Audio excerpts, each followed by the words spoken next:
नमस्कार, आप देख रहे हैं कबड्डी अड्डा। मैं हूं अंकित, मेरे साथ आदिल मौजूद है और आज की जो डिस्कशन है वो करने वाले हैं, जैसे हमने आपको प्रॉमिस किया था, बेंगलुरु बुल्स पर। एक टीम जो definitely one of the most decorated franchise है। काफ़ी बातचीत होती है इस टीम के बारे में, लेकिन कहीं ना कहीं इन्होंने डिसअपॉइंट किया अपने फैंस को। स्पेसिफिकली अगर हम लास्ट एडिशन देखें, बेंगलुरु बुल्स पॉइंट्स टेबल पे सबसे आखिरी पायदान पर थी। नंबर ऑफ मैचेस अब आगे चल के आपको बता देंगे कितने जीते क्या हारे, बट काफ़ी मेजर चेंजेस हुए हैं बेंगलुरु बुल्स के सेटअप में इस बार। जो उनके कोच थे रणधीर शेरावत सर, जो कि सीजन 1 से उनके साथ जुड़े थे, अब वो कोच नहीं है। उनकी जगह बीसी रमेश आए हैं। बीसी रमेश सर जिनकी कोचिंग के अंडर में आपको कह देता हूँ कि पुनेरी पल्टन्स ने जो टाइटल लिफ्ट किया था पीकेएल का। तो काफ़ी चीज़ें हैं बातचीत करने के लिए। Adil is with me. तो सबसे पहले Adil, let's talk about the coaching changes जो हैं। Straight away we should address the elephant in the room. और जो चेंज हुआ है, एक तो रणधीर शेरावत सर के बिना इस टीम को इमेजिन करना कैसा होगा, और बीसी रमेश गुड चॉइस मेरे हिसाब से, बहुत बढ़िया। बट क्या लगता है कि कोचिंग में कहाँ गलत हुआ और कितना मिस करेगी बेंगलुरु की जो फैंस है रणधीर शेरावत को?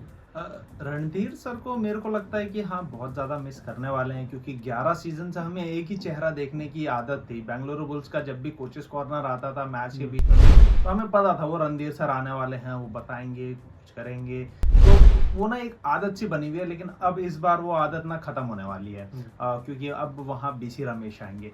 बीसी रमेश नो डाउट बहुत बेहतरीन कोच हैं, पुनेरी पल्टन के साथ सीजन जीत भी चुके हैं।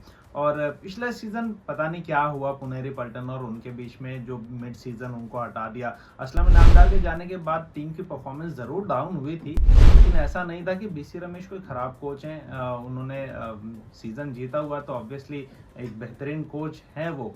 तो कुछ हुआ होगा, जो भी हुआ होगा। अब हमें इनसाइडर इन्फॉर्मेशन तो है नहीं, लेकिन हाँ, BC Ramesh is good choice as a coach. अब हम रणधीर शेरावत की बात करते हैं कि 11 सीजन तक वो लगातार कोच रहे बेंगलुरु बुल्स के, और जबकि हम अगर सीजन 1 से उठा के देखें तो कोई भी इतना कंसिस्टेंट किसी का भी नहीं रहा कोच। कोचेस बदले हैं, बट रणधीर शेरावत सर की पोजीशन कंसिस्टेंट थे। तो अब जैसे मैंने बात करी कि कंसिस्टेंट थे, अब वो हट जाएंगे। और जितने फ्रीक्वेंटली चेंजेस कबड्डी की इसमें होते हैं ना, और वो खासकर कोचेज में, जैसे सीजन 5-6 का ले लीजिए। 5 और 6 दोनों टाइम गुजरात जायंट्स जो थे वो फाइनल में पहुंचे थे। हालांकि वो जीते नहीं दोनों बार, लेकिन फाइनल तक पहुंचना अपने आप में एक बहुत बड़ी बात है, बड़ी अचीवमेंट है।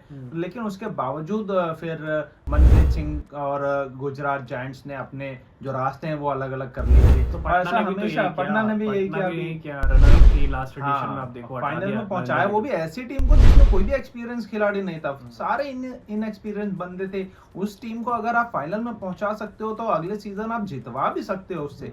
तो उसके बावजूद आपने उनको हटा दिया, नरेंद्र रेड्डी को, तो ये भी समझ में नहीं आया मुझे। और इससे पहले वाले सीजन्स की अगर हम बात करें नरेंद्र रेड्डी को, तो इसमें भी था कि सेमीफाइनल तक पहुंचाया था उस टीम को। लेकिन है, कबड्डी है, कबड्डी में ना चेंजेस होते रहते हैं, लगातार होते रहते हैं। परफॉर्मेंस रिलेटेड बेसिकली स्पोर्ट्स है, और काफी आईबॉल्स भी हैं बिकॉज ऑफ स्टार स्पोर्ट्स का एक्सपोजर है, टेलीविजन पे चीजें आती हैं, तो छोटी चीजें भी, छोटी गलतियां भी आपकी मतलब दिख जाती हैं, एक्सपोज हो जाते हो आप उस चीज को लेकर के।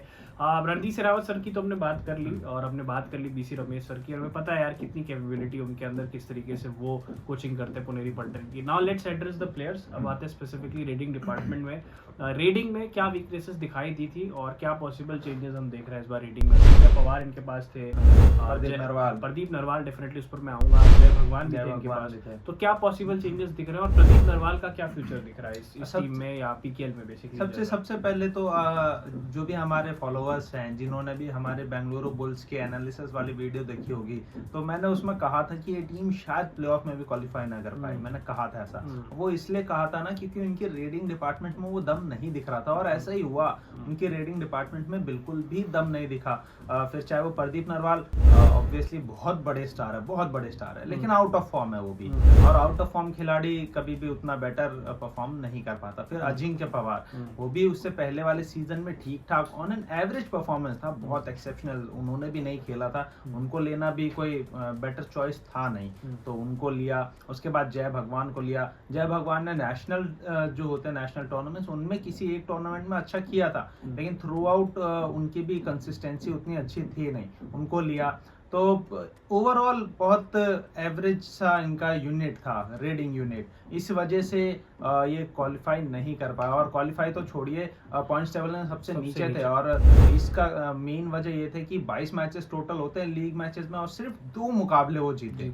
19 मुकाबले हारे हैं और 1 मुकाबला टाई हुआ था। तो इसी से समझ जाइए कि रेटिंग डिपार्टमेंट में बहुत बड़ा परफॉर्मेंस थी। और पंकज के रूप में थोड़े बहुत ग्लिम्पसेस दिखे, बट पंकज अक्षित वो भी उन्होंने भी बहुत इंप्रेस किया था। उनको जितने मौके, कंसिस्टेंट चांसेस बिल्कुल नहीं मिले। कंसिस्टेंट चांसेस अगर मिलते तो हो सकता था वो जैसे देवांग और आयान ने कमाल करके दिखाया, वैसा कमाल अक्षित और पंकज भी कर सकते थे अगर कंसिस्टेंट। बिल्कुल, और रेटिंग में यंग गन्स की जरूरत होती है, यंग लेग्स की जरूरत है, यंग गन्स की जरूरत है, बिकॉज अगेन जो स्पोर्ट है और डेफिनेटली कॉम्बैट स्पोर्ट है, बट कोऑर्डिनेशन का भी गेम है और फास्ट पेस पर भी खेला जाता है, तो उस तरीके से रिफ्लेक्सेस भी आपके वीक हो रहे होते हैं जैसे एज आपकी बढ़ रही होती है। बिल्कुल। Let's talk about the defence now. और डिफेंस में इससे पहले के पहले साल में तो सुरजीत नरवाल इनके पास हुआ करते थे, लास्ट ईयर सौरभ नंदन, नितिन रावल जैसे प्लेयर इनके पास थे। क्या लगता है क्या चेंजेस होंगे डिफेंस में, और क्या डिफेंस स्ट्रांग थी इनकी लास्ट एडिशन या नहीं? अगर मैं पूरी टीम को देखूं ना, अब मुझे ऐसा लगता है कि बेंगलुरु बुल्स में ना, अब जैसे बीसी रमेश के हैं, मुझे लगता है कि सिर्फ नितिन रावल को छोड़ के पूरी टीम को बाहर कर सकते हैं, रिलीज कर सकते हैं पूरी टीम को। क्योंकि नितिन रावल जितना भी सीजन खेले, इससे पीकेएल 10 में वो नहीं खेल पाए थे। पीकेएल 10 में बंगाल वॉरियर्स में थे, फिर इंजरी हो गई तो वो बाहर हो गए। फिर पीकेएल 11 में वो आए, बेंगलुरु बुल्स ने उन्हें पिकअप किया और बहुत एक्सेप्शनल परफॉर्मेंस दी। और शुरू में तो वो ऑरेंज आर्म बैंड के रेस में भी थे, ऑरेंज आर्म बैंड उनके पास मिला भी नितिन रावल के पास, लेकिन उनकी टीम उतनी अच्छा परफॉर्म नहीं कर पाई, इस वजह से नितिन रावल को ऑरेंज आर्म बैंड मिला नहीं। तो वो एक अच्छी बात थी। बेंगलुरु बुल्स के अच्छे परफॉर्मर एक लौते नितिन रावल थे। सौरभ नंदल जो टीम के रेगुलर कैप्टन भी थे, वो भी थे, लेकिन उनकी परफॉर्मेंस भी बहुत ही ऑन एन एवरेज से भी बिलो एवरेज रही थी उनकी परफॉर्मेंस, सौरभ नंदल की भी। तो इस वजह से मुझे लगता है कि डिफेंस डिपार्टमेंट में भी काफी काम करने की जरूरत है, और डिफेंस को भी थोड़ा सा इस बार बदलने की जरूरत है। और पोन पार्थिवन, सुब्रमण्यम, इनको लगातार 2-3 सीजन से अपने पास रखा हुआ है। थोड़ा बहुत यूज करते हैं, हर सीजन में थोड़ा बहुत यूज करते हैं। मैं कहता हूँ उनको लगातार खिलाइए। प्रतीक को जैसे आपने लगातार खिलाया, प्रतीक ने इस सीजन अच्छा भी परफॉर्म करके दिखाया, तो वैसे ही सुब्रमण्यम को भी लगातार चांस दीजिए। हो सकता है वो अच्छा कर जाए, तो आपके पास एक और डिफेंस का बैकअप तैयार हो सकता है। लेकिन अगर नहीं तो फिर आप रिलीज कीजिए और अच्छे डिफेंडर को खरीदिए अपनी टीम में। जी बिल्कुल, पूरी रिस्ट्रक्चरिंग की जरूरत है बेंगलुरु बुल्स को, जैसे आदिल ने एक्सप्लेन किया कि जब तक रिस्ट्रक्चरिंग नहीं होगी और टीम जैसे कोर प्लेयर को पिक करके अराउंड नहीं बिल्ड की जाएगी तो मुश्किल हो सकती है। हालांकि बीसी रमेश पे भरोसा है, जिस तरह से क्या वो टीम लेकर आते हैं, क्या चेंजेस करते हैं, वो तो पता चलेगा। अच्छा, लास्ट 2 क्वेश्चन फटाफट before we wrap this up.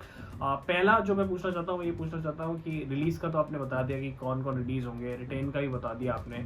Overall और किन किन जगहों पे ऑलराउंडर्स में किन किन प्लेयर्स को ये पिक कर सकते हैं, या फिर डिफेंस स्ट्रॉन्ग करने की जरूरत है, रेटिंग स्ट्रॉन्ग करने की जरूरत है अगले सीजन से पहले? अगले सीजन से पहले तो मैं तो वही कह रहा हूँ, बस एक नितिन रावल ही पॉजिटिव पॉइंट थे पूरी टीम में। प्रतीक ने थोड़ा बहुत ठीक ठाक परफॉर्मेंस दिया है, एवरेज, मतलब उनसे बहुत ज्यादा उम्मीदें थी भी नहीं, लेकिन ना उम्मीद होने के बावजूद उन्होंने ठीक ठाक परफॉर्मेंस दिया, तो मैं गुड बोलूंगा। हो सकता है उनको भी रिटेन कर ले, लेकिन नितिन रावल सबसे बेस्ट थे, उनको रखेंगे। और उसके अलावा जितनी भी थी, सबको रिस्ट्रक्चर करने की जरूरत है। रेडिंग से लेके डिफेंस डिपार्टमेंट, ऑलराउंडर, सबको आपको रिस्ट्रक्चर करने की जरूरत है। या तो आप कोच बने हैं बीसी रमेश ने, और वो कुछ ऐसे टिप्स दे दें कि जो रिटेनिंग खिलाड़ी हैं वो अच्छा परफॉर्म करके दिखा दें। 100% देखते हैं क्या रिस्ट्रक्चरिंग होती है। Adil, last question to you, थोड़ा शॉर्ट ही रखना चाह रहे थे इसको, क्योंकि पॉसिबली जो मेन मुद्दे थे उस पर बात करना चाह रहे थे। इस पे आप 2 चीजें जोड़ लो, एक तो प्रदीप नरवाल का फ्यूचर क्या दिखता है इस टीम के साथ ओवरऑल पीकेएल में, और इसके साथ ये जोड़ लो कि क्या कंटेंशन में प्लेऑफ तक पहुंची। हालांकि टीम बनी नहीं तो कुछ प्रेडिक्ट नहीं कर सकते, but because of BC Ramesh भी ऑन बोर्ड है, उसको देखते हुए क्या फ्यूचर लगता है इन दोनों का, अगर आंसर दे दो तो? प्रदीप नरवाल मुझे नहीं लगता कि रिटेन होने वाले हैं, और इस बार तो मेरे को ये भी नहीं लगता कि अगर ऑक्शन में आए तो कोई खरीदेगा भी। बहुत डाउट है, और खरीदेगा भी ना तो फिर उनके बेस प्राइस से शायद थोड़ा सा, मतलब बेस प्राइस से थोड़ा सा ज्यादा हो सकता है बहुत। अगर किसी टीम के पास पर्स अमाउंट बच गया और बेस प्राइस पे उनको खरीद लिया तो हो सकता है कि वो बेस प्राइस पे खरीदे जाए, लेकिन मुझे नहीं लगता इस बार उनको 50 लाख रुपए भी दिए जाएंगे, क्योंकि जैसे परफॉर्मेंस उन्होंने पिछले सीजन दिखाई है ना, बहुत बिलो द एवरेज थी, वो भी प्रदीप नरवाल के स्टैंडर्ड माँ से, के हाँ। स्टैंडर्ड के हिसाब से बहुत ही बिलो एवरेज थी। तो उनको अब इतना ज़्यादा पैसे नहीं मिलने वाले। और Playoff। बात रही प्लेऑफ और बीसी रमेश की, तो बीसी रमेश हमेशा से एक बेहतरीन कोच रहे हैं। बंगाल वॉरियर्स की भी उन्होंने शायद कोचिंग करी है, जहाँ तक मुझे याद है। तो वहाँ पे भी अच्छी परफॉर्मेंस निकलवाई थी उन्होंने खिलाड़ियों से। पुनेरी पल्टन का हम सबको याद है कि क्या कमाल किया उन्होंने पुनेरी पल्टन के साथ। तो हो सकता है बेंगलुरु बुल्स के साथ भी कुछ अच्छा वो कर जाए। बिल्कुल। तो क्या लगता है आपको बेंगलुरु बुल्स को किन किन डिपार्टमेंट्स में काम करने की जरूरत है? प्रदीप नरवाल का क्या होगा फ्यूचर? रेडिंग में डिफेंस में कौन करेगा इनके लिए स्टेप अप? और बीसी रमेश से कितनी उम्मीदें लगा के रखे बेंगलुरु के फैंस? ये सब बताया हमने वीडियो में। तो वीडियो को अंत तक देखा आपने, उसके लिए शुक्रिया। चैनल को सब्सक्राइब करिए, अपना प्यार दीजिए।